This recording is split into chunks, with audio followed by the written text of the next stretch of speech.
In this module, we will learn about programming the flash. Topics will include programming basics, programming utilities, code security module, and passwords. The CPU itself performs the flash programming. The flash utility code is loaded into RAM and executed.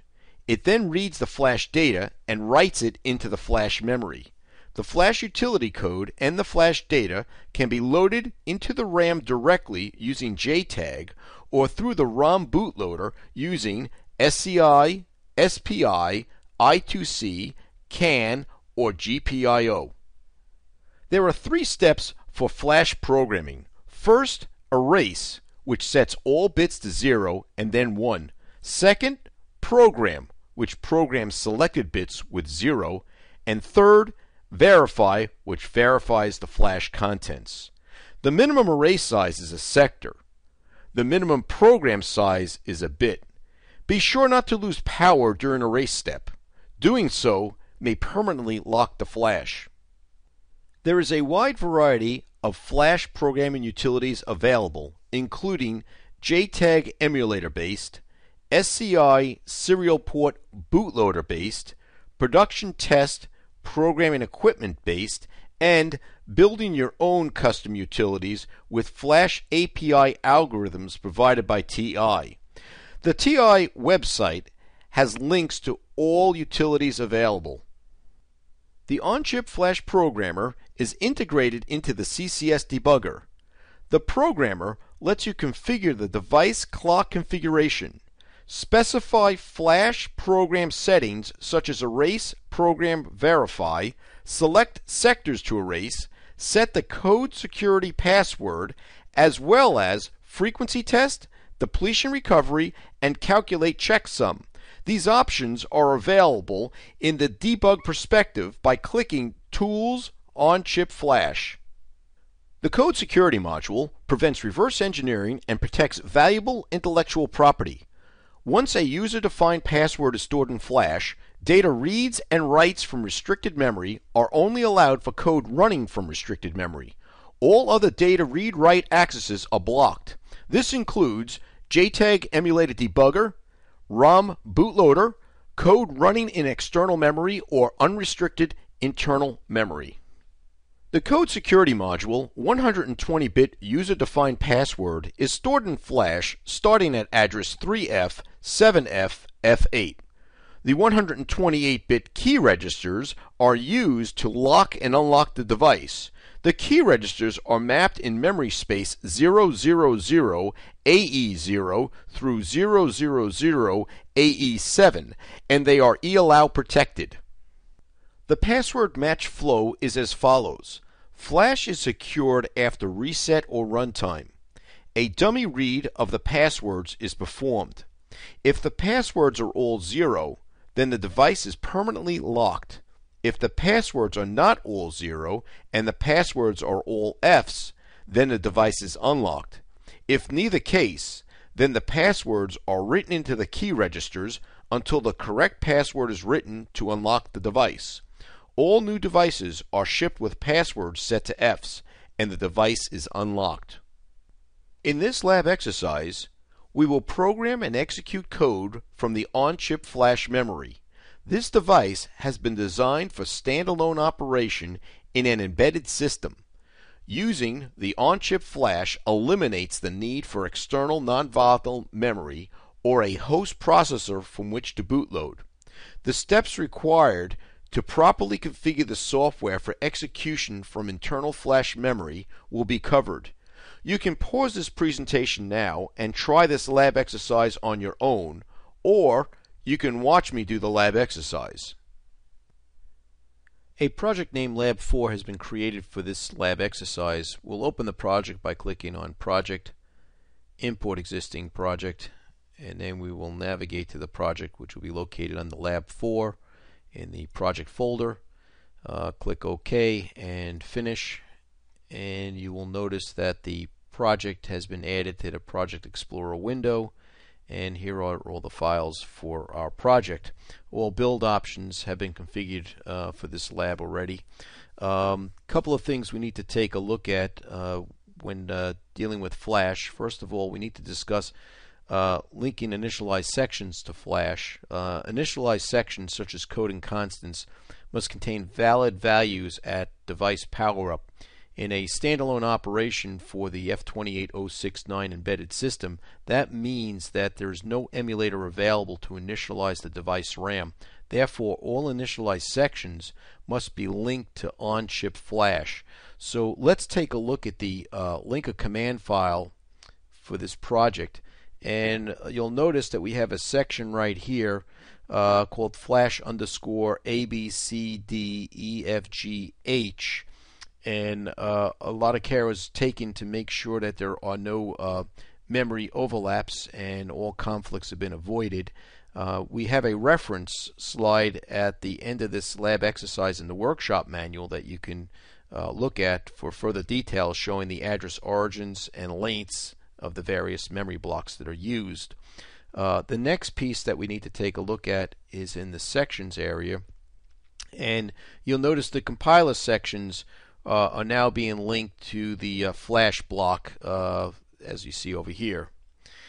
Next item we need to take care of is copying the interrupt vectors from Flash to RAM, and we will find that in the pycontrol.c file. And right here again we are doing the memcopy function to initialize the pi vectors, and at the end of the file you will notice that we're enabling the pi block.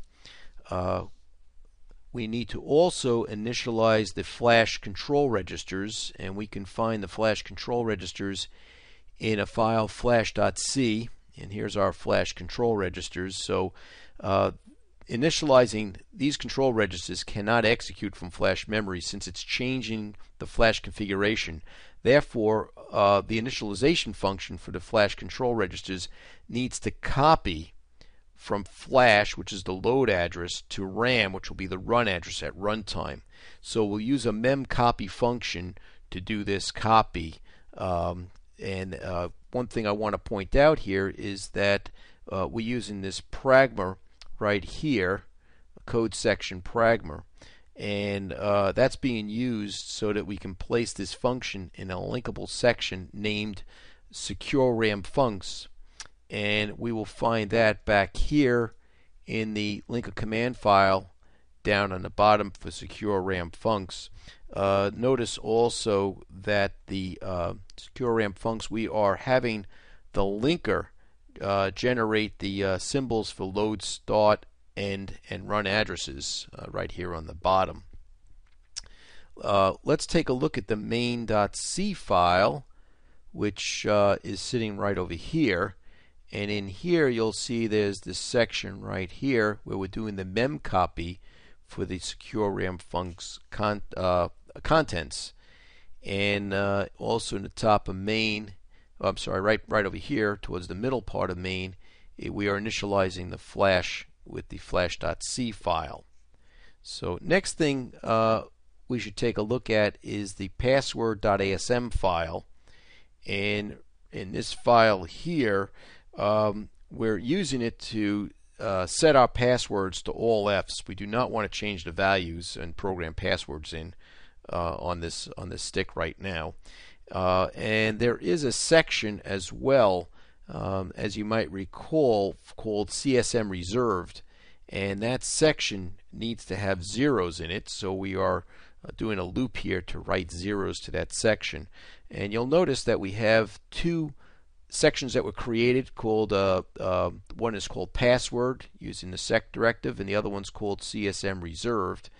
And if we look back into the linker command file, you will find those sections right here, the CSM reserved and the passwords, and they are being directed to the memory locations sitting on the top here, the CSM reserved, and we have passwords right down there. Next item is executing from flash after reset.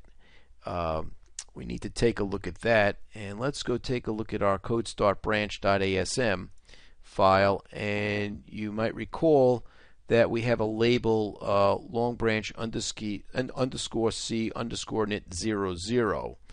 And when we look back and find out where that is, it's in a section called code start. So going back to the Linker command file in the sections area, you'll find that code start is now being directed to an area called begin underscore flash. If you remember previously, we had that going to begin underscore M0. So now it's going to this location, begin underscore flash, and that happens to be located right over here. And once again, it's at the address where, when we come out of the boot ROM, the bootloader will put us at this particular address at 3F7FF6. And once again, we have two memory locations that are available to us where we would end up placing the long branch underscore C underscore init 00. So that's pretty much links everything together. So before we were going to block M0, now we're going to end up going into flash. On power up, if you remember previously, we were using the keys, EMU key and EMU B mode values that were located in the PIRAM to determine the boot modes. And at the end of this lab, we will end up disconnecting the emulator to be running in standalone mode. Not yet, but at the end of the lab we will do that. And therefore we're going to need to use, at that point when we're in standalone mode, the OTP underscore key and OTP underscore B mode values. Since they're not programmed, and they haven't been programmed to a new device, they're loaded with FFF. And in this case, it will boot to the flash boot mode. So right now at this point, we pretty much covered the main files involved for flash, and what we'll do is we will close out these files. We don't need these anymore, and we will now build the project and see if we have any problems. And after it builds, we will click on the debug button. In Code Composer Studio for on-chip flash programmers, it's integrated into the debugger. So when the program is loaded, CCS will automatically determine if sections reside in flash memory based on the Linker command file. And then CCS will program these sections into on-chip flash for us automatically. Additionally, in order to effectively debug, the symbolic debugger information will automatically load as well. So we'll know where everything is in the code. So we'll click the debug button, and it will switch from our edit perspective over to our debug perspective and load up the flash. So we'll try that right now.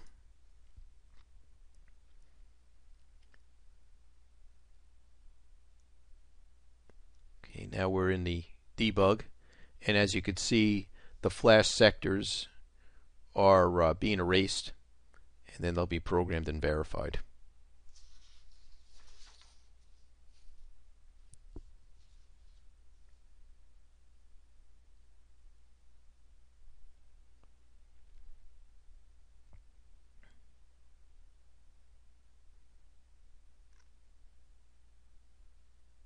Okay, now the device has been programmed. And what we're going to do is two things. We're first going to run the code using CCS, that is with the emulator connected to the device, just to experiment and learn a little bit more about the flash. And then we will terminate the debug session and run the code in standalone operation. So at this point right now, what we'll do is reset the CPU. I can reset it right over here, reset CPU. Or I can click Run, Reset, Reset CPU. And the program counter should now be at 3FF75C in the disassembly window, which I'm seeing right here, and I will view the disassembly now. And that is the start of the bootloader in the boot ROM. So that's where it's starting. The next thing we need to do is go into Scripts, and this time I'm going to select EMU boot mode to flash. And remember, I'm doing this since the emulator is connected. Okay, and what this does is it loads the values into EMU underscore key and EMU underscore B mode so that the bootloader will jump to flash, matching that memory we saw in the link of command file for the entry point to flash, which happens to be a 3F7FF6. Next, what we'll do is we'll single step through the bootloader. It will take about 125 times single stepping through this that we were going to step through the bootloader until we reach the beginning of codestartbranch.asm. And by the way, you'll notice that we're taking care of a couple of things here in the top. Earlier on, I spoke to you about the object mode and A mode bits that are being set right over here in the top. So let's single step through this thing. And you'll notice I'm going to single step as quickly as I can, which will be about 125 times. And as soon as the file opens up, which will be codestartbranch.asm, I will slow down at that point.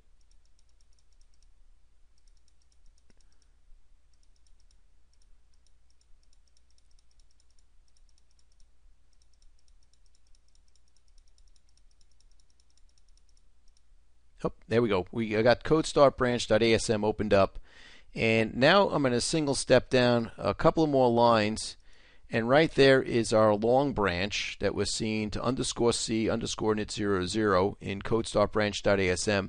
Here it is in the disassembly window, and as soon as I click that one more time, that will get us into the runtime support library, which I'm going to click right now, and sure enough, we're there at underscore C underscore init00. At this point, I'm going to do a run and do a go main. And for the most part, I'm skipping through the runtime support library and going directly over to main, which we did get there. Okay, and if we stopped at the beginning in main at this point, this confirms that the flash has been programmed properly, and that the bootloader is properly configured to jump to flash, and pretty much everything's ready to go. At this point here, I'm now going to run the CPU, and I'm just going to click on the run right here, and I am observing right now that the control stick LED is blinking, confirming that the stick has been programmed. And I'm going to stop it right now, and I can reset the device, and I can just play it safe and set this up to flash and hit run again without single stepping through the bootloader. As you can see, I did a reset. We're now back at the top of the bootloader, and now I'm going to hit run again, and it runs with the LED flashing, and then I'm just going to halt it right now. So at this point in time, the flash has been successfully programmed, and I'm going to terminate the debug session, and I'm going to close the project. And if you're following along with me and doing this lab exercise, I will then close down. For the most part, this ends this lab exercise, but running the code from standalone operation, which means there's no emulator connected, we would then close down Code Composer Studio, take the control stick, disconnect it from the USB port, reconnect it back to the USB port only to power the USB stick, and the LED will be blinking again.